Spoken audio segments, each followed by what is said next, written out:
नमस्कार, स्वागत, सत्कार, बेहद आभार दोस्तों। मैं हूं आपका दोस्त नीरज शर्मा। पीछे देख लीजिए, अभी भी एसपी ऑफिस के सामने ही उपस्थित हैं एक और परिवादी। साथ में खड़े व्यक्ति एक पिता हैं जो जीवन भर की जोड़ा पैसा जोड़ा और 20 लाख रुपए इकट्ठा करके बेटी की शादी की 4 वर्ष पहले। 4 साल से लगातार बेटी को प्रताड़ित किया जा रहा है, तरह तरह की चीजें हो रही हैं, इंसाफ के लिए चक्कर काट रहे हैं और पूरा खानदान बेटी को ससुराल में उसके घर में अकेला छोड़कर साल भर, 1.5 साल, 2 साल करीब हो गया है, तब से पूरा खानदान ससुराल वालों का फरार है।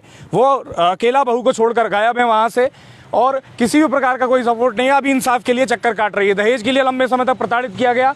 पिता यहाँ साथ में चक्कर काट रहे हैं। बेटी को पाला पोसा बड़ा किया, अब उसके बाद विवाह कर दिया, लाखों रुपया खर्च किया, उसके बाद भी अपनी जिम्मेदारी निभा रहे हैं, इंसाफ दिलवाने की कोशिश कर रहे हैं। सीधे महिला की जुबानी जानते हैं क्या पूरा मामला है, क्या उनका दुख है, क्या दर्द है। शुरुआत में रिक्वेस्ट है आपसे, वीडियो को शेयर करें और कमेंट करके अपनी राय दें। क्या पूरा मामला, एक बार सबको पूरा मामला समझा दीजिए आप। मेरी 19 नवंबर 2018 में शादी हुई थी। तो उसके बाद 15-20 दिन बाद ही लड़के को इन लोगों ने अपनी बहन के पास, आगरा में रहती हैं वो किराए पे, वहाँ भेज दिया। और ससुराल वालों ने मतलब फिर लड़के को तो आने ही नहीं दिया और मुझे दबाव बनाने लगे कि तू अपने मायके चली जा। फिर मैं मायके भी चली गई, 4 महीने कम से कम मायके में रही। फिर उसके बाद ये लेने नहीं गए, तो मेरे परिवार वालों ने बताया कि तुम लोग शादी के बाद आप पहली बार जब मायके लौटी तो 4 महीने तक रही वहाँ? हाँ, 15-20 दिन बाद ही 4 महीने तक रही मैं कम से कम। फिर 4 महीने के बाद ये लोग मुझे जैसे भी पंचायत वगैरह से मुझे लेके आए, तो फिर भी इनका लड़का मुझे लेने नहीं गया, मुझे ससुर लेने गए। लड़के को इन्होंने फिर भी नहीं बुलाया। फिर कम से कम 1.5-2 साल बाद फिर पंचायत हुई है 12 गाँवों की। पंचायत में इन लोगों ने लड़के को बुलाया, लड़के से पूछा और फिर लोगों ने स्टाम्प लिखा। स्टाम्प में ये लिखा कि मैं मकान को कभी नहीं बेचूंगा, इसी में रखूंगा इसको। मकान का भी विवाद करने लगे कि मकान बेच देंगे, हम धमकी देने लगे। तो मैंने मेरे परिवार वालों को बुलाया, लड़के को भी बुलाया, तो लड़के ने ये बोला कि मैं इसको रखूंगा और इसके साथ ही रहूंगा।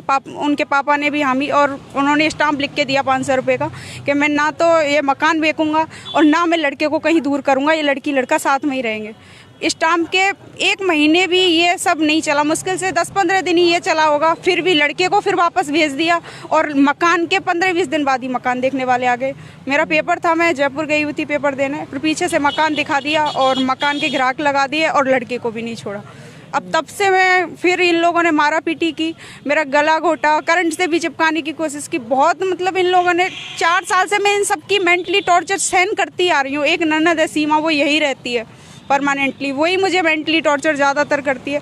कभी करंट से चिपकाना, कभी कुछ करना, कभी गले घोंटना, कमरे में बंद कर देना, मतलब इन लोगों ने बहुत तंग किया है। अच्छा, अरेंज मैरिज में तो सब चीज देखकर, बातचीत करके सब फाइनल करके होता है, तो बावजूद इसके आपको शादी के तुरंत बाद प्रताड़ित करना शुरू कर दिया, ऐसा क्यों? ये है कि इन लोगों ने मतलब पता नहीं इन लोगों का क्या था, हमने जो भी इन्होंने मांगा था हमने वो सब दिया था। फिर लास्ट में बोलते हैं कि हमें बाइक नहीं चाहिए थी, हमें तो गाड़ी चाहिए थी, हमने तुम्हें डाइनिंग टेबल नहीं दी, हमें एसी नहीं दिया, ये सब की डिमांड करने लगे। तो मेरे पापा जी ने ये बोला था कि मेरा एक बेटा है, उसकी भी शादी होगी और मतलब मायने पड़ते हैं तो मैं ये सब दूंगा, तो अभी सब्र तो रखो। पर इन लोगों ने इसका सब्र नहीं था, बोले तेरी लड़की को उठा ले जाए यहाँ से।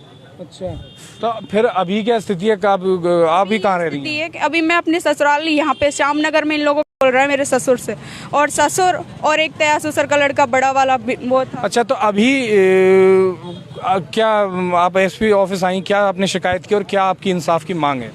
मेरे ससुर और इन लोगों ने जो भी ये थे, मेरे ससुर प्रदीप और मेरा जेठ था प्रदीप और ससुर थे, इन लोगों ने मतलब मेरे साथ में मारा पीटी की और बदतमीजी भी की थी। तो उसकी मैंने FIR दर्ज कराई थी, दहेज की कराई थी। तो इन लोगों ने सारी धाराएं हटा दी पुलिस वालों ने, और सिर्फ एक दहेज की केस छोड़ी है और वो भी लड़का है उसमें, और उसकी कल जमानत करा दी है इन लोगों ने। मतलब पुलिस की साइड से मेरे लिए तो कोई मदद है ही नहीं। चाहती क्या है आप, मांग क्या है आपकी?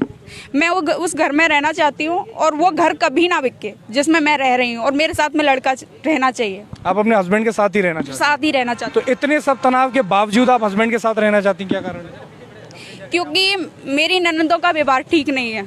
उन्होंने एक जगह से मतलब मेरी पहली ननद के साथ बहुत मतलब इन लोग घटिया परिवार है, मैं सच बताऊँ आपको।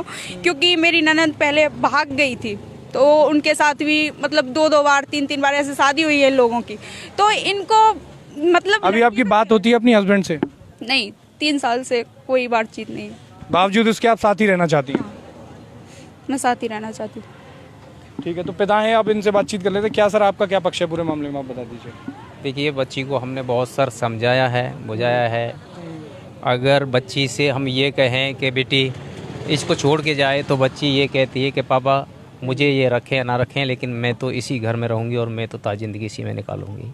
मेरे घर पे पापा भी हैं, मेरे भाई भी हैं, चाचा भी हैं, बाबा भी हैं, मैं किस मुँह से जाऊँगी? अगर अच्छा, आपने पैसा कितना खर्च किया शादी में? बताते हैं, बड़ा दान दहेज तो सब जगह बड़ा भरपूर चलता है।